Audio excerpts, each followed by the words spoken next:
Hello readers, I'm Amy. I was hoping to film this video during my 13 nights of Halloween. I didn't think it would happen, and it is currently the 30th of October, so this would have just squeaked by if I'd filmed it at the last second. But regardless, I wasn't planning on uploading today because I have usually been uploading on Wednesdays, but after doing the 13 nights of Halloween, I was going to take a break. But all of this rambling to say EVERNIGHT Book Box 2 is here. So included with unboxing the second book box, I thought I would talk a little bit about the first one that I got, which ended up being Silver Nitrate by Sylvia Moreno-Garcia's Sylvia Moreno-Garcia. I was working and then I got the notification, so I just ran out to the mailbox. It's still fairly early in the morning.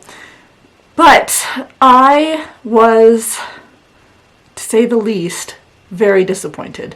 It was a beautiful book. It has a silver cover. It has a silver embossing on the hardcover itself. I do not have it anymore because I did end up selling it on Mercari because $45 for a single book, I'm gonna get my money back on that. So, made my money back on it, which is all I wanted. I'm hoping that box 2 is gonna be more to my taste. I've decided I'm gonna give this a year, which would be 4 boxes, and if I haven't liked any of the books, I'll go ahead and discontinue the subscription, which I think is fair.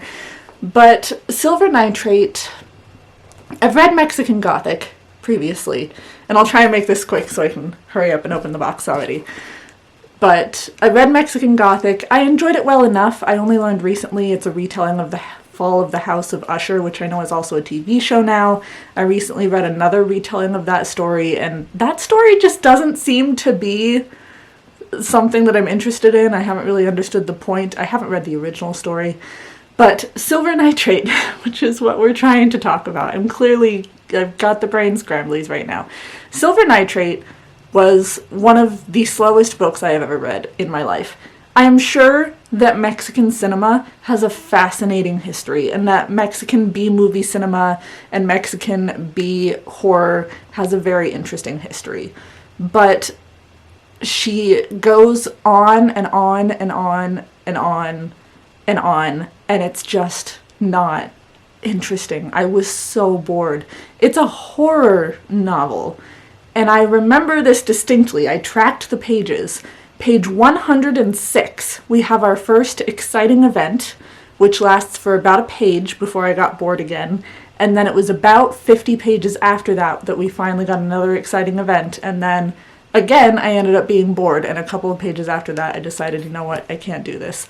I tried to read that book for 2 months, little by little, and didn't know what the story was about because it was so bogged down in details. So, did not turn out so well for me. I hope the person that I sold it to is going to be super happy with it.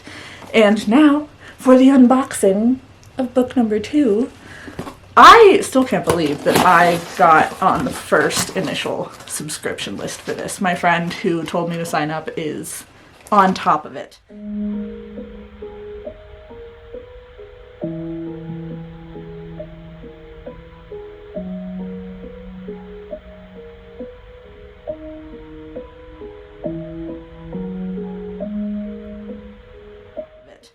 This is the little sneak preview that we get for it, and here on the back it goes ahead and tells you the book, which I won't reveal because I want to show you the physical copy.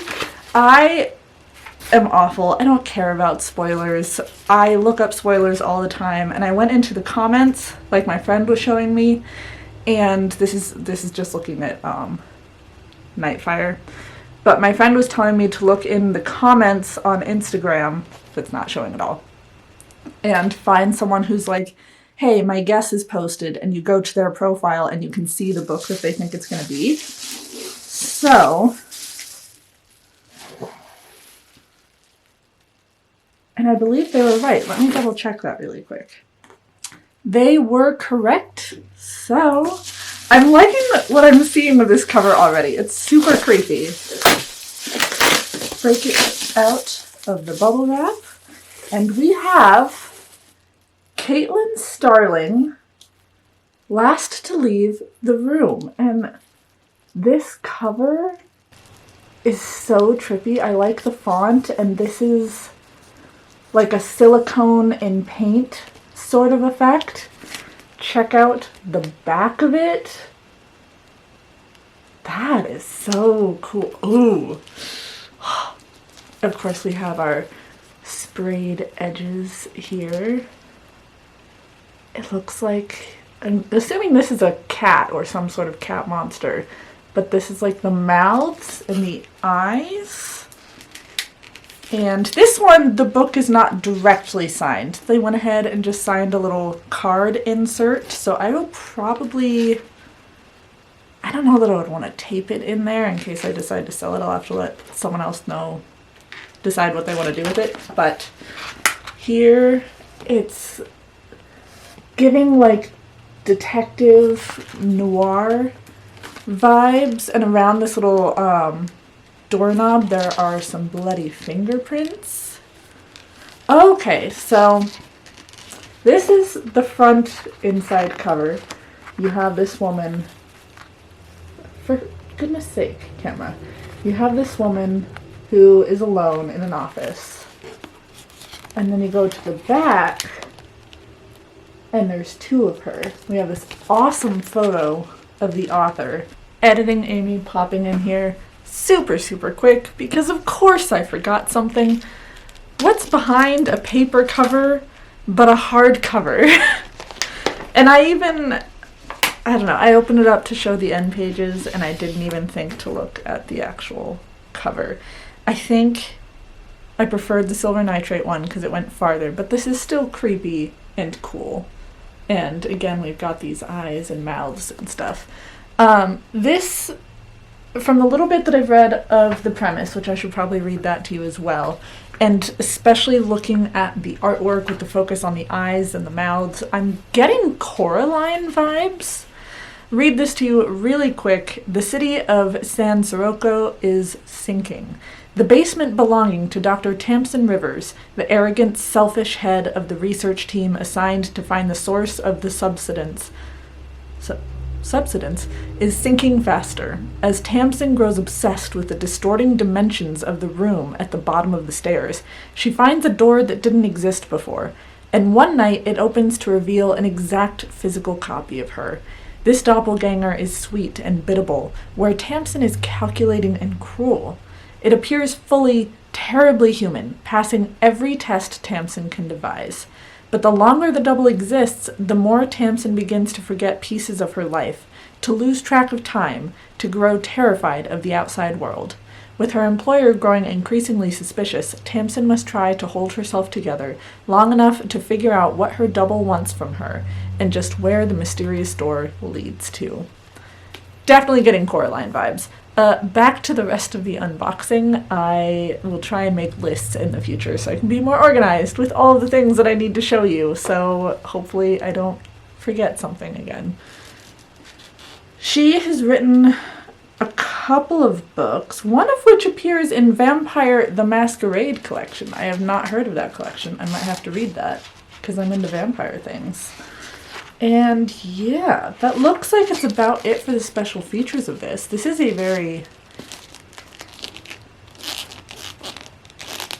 Can you hear that? This is a really squeaky cover. Ah, it's the paper. The style of paper is very loud and squeaky. But, okay. There we have it. We have our second book unboxing for EVERNIGHT. If you happened to get your hands on this subscription, let me know what you think down below. Let me know if you've heard of this book or if you've already read it, because it was released mid-month-ish, so I'm assuming there's lots of people who have already read the regular published version. But if you've gotten your hands on it, let me know what you think. That will be all. So please like, subscribe, be my friend on social media. I will see all of you in the next video. Bye, friends.